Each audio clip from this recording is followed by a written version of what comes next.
सत्कारत अदब वाले दोस्तों, पंजाबी कल्चरल सेंटर यूएसए के संचालकों ते पंजाबी रेडियो यूएसए सुनने वाले श्रोता जनों, वाहिगुरू जी का खालसा वाहिगुरू जी की फतेह। सब तो पहला पंजाबी कल्चरल सेंटर यूएसए के संचालक जो कल्चरल सेंटर की शुरुआत ही कवि दरबार की सिख रवायत नाल कर रहे हैं, पंजाबी डायस्पोरा वालों बधाई के पात्र हैं। इन्हां दी सेहतयाबी अते सफलता लई असीं बाबे दे दरबार दुआ गो हाँ। कवि दरबार के विषय मुताबिक मेरी नज़म शहीदां दे सरताज गुरु अर्जन देव जी की शहादत नूं समर्पित है, पर उस तो पहला मैं दो शब्द इस बारे कहने चाहता हाँ जो इस नज़म के कॉन्टैक्स्ट वास्ते कहने जरूरी बनते हैं। 16वीं सदी पश्चिम में जो मार्टिन लूथर ईसाई मत में आए निगार ते करप्शन लई पोप उपर निशाने सोध रहा सी, उधर बाबा नानक अपने मुसलमान साथी मरदाने नाल भारतीय लोकाई नूं सोधन तुरे हुए सन। भारतीय कौम लई महात्मा बुद्ध के पैगाम जदों मंजर जमीन ते बारिश वांग वर के निकल गए तब बाबे नानक ने निवेकले संवाद नाल इस सदोगति लई जिम्मेवार सारियां धिरां नूं ताड़िया। 5 नमाज़ां पढ़ने वाले मुसलमान फिलासफर कवि इलामा इकबाल अपनी नज़म बांगे दरा meaning call of the marching बैल, उन्होंने बड़ी लंबी कविता वो मैं 2-4 पंक्तियां सुनावांगा जिन्हां दा मेरी नज़म नाल डूंगा तल्लुक है। वो उन्हां हालातां बारे लिखते हैं, आश्कार उसने किया जो जिंदगी का राज था, हिंद को लेकिन ख्याली फलसफे पर नाज था, शमे हक से जो मनवर हो ये वो महफिल न थी, बारिशे रहमत हुई लेकिन जमीन काबिल न थी। फिर गुरु नानक दे आउण ते की होया, इलामा लिखते हैं कि बुतकदा फिर बाद मुद्दत के मगर रोशन हुआ, नूरे इब्राहिम से आजर का घर रोशन हुआ, फिर उठी आखिर सदा तौहीद की पंजाब से, हिंद को एक मर्दे कामिल ने जगाया।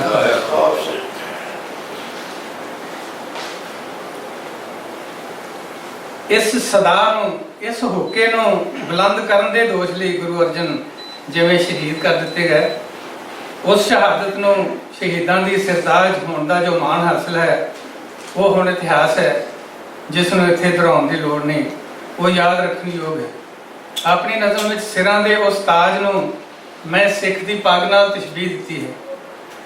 मनुखी हकां लई कुर्बानी दी प्रतीक वो पग जो 10 गुरुओं ने जान हील के सिख नूं बेदाग सौंपी।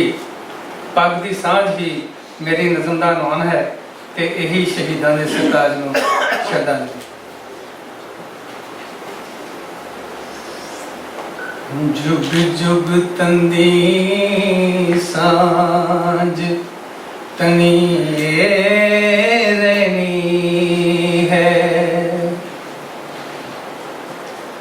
जुग जुग तंदी सांझ तनी रहनी है, पगड़ी सिख दी बनी निशानी रहनी है, पगड़ी सिख दी बनी निशानी रहनी है। ए दानिश्वरां सदीं दियां दा सरमाया सी, बाबे नानक जद इसनूं अपनाया सी, कुप हनेरे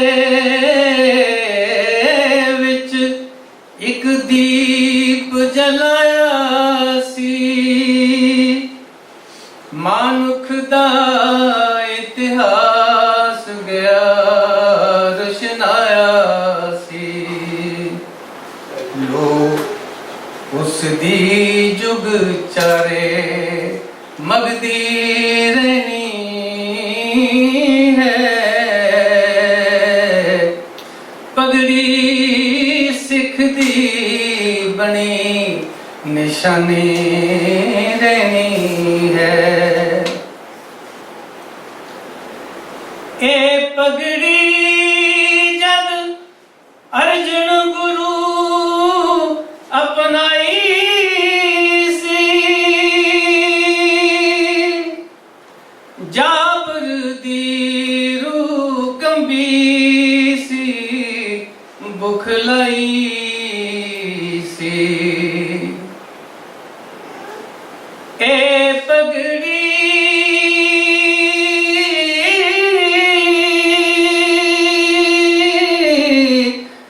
जद अर्जुन गुरु अपनाई सी, जाबर दी रूह कंबी सी, बुखलाई सी। ताइयों तत्तियां लोहां उत्ते बिठाई सी, पर ए सिरताज शहीदां दी कहलाई सी। होंद कदे ना एदी किसे मिटनी है,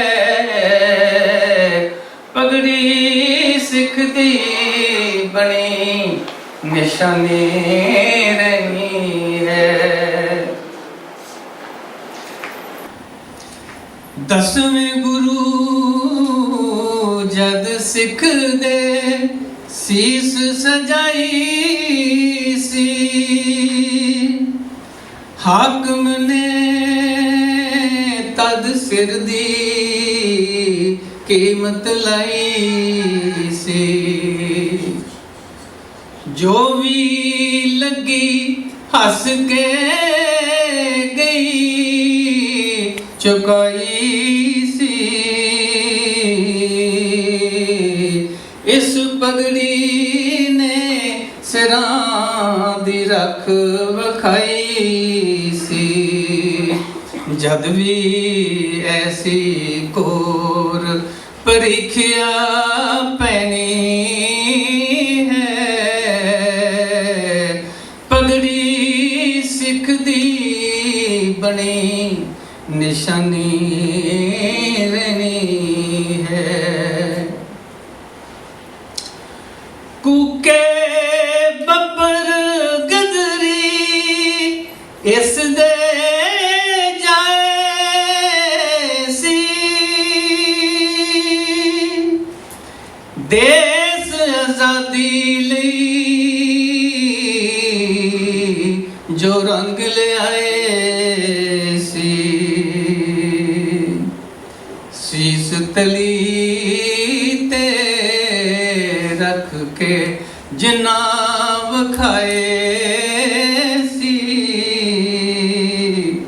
इथों चुक ले फरंगिया डेरा नारे लाए सी। ये छट गुलामी दी हुन असाना सैनी है, पगड़ी सिख दी बनी निशानी रहनी है।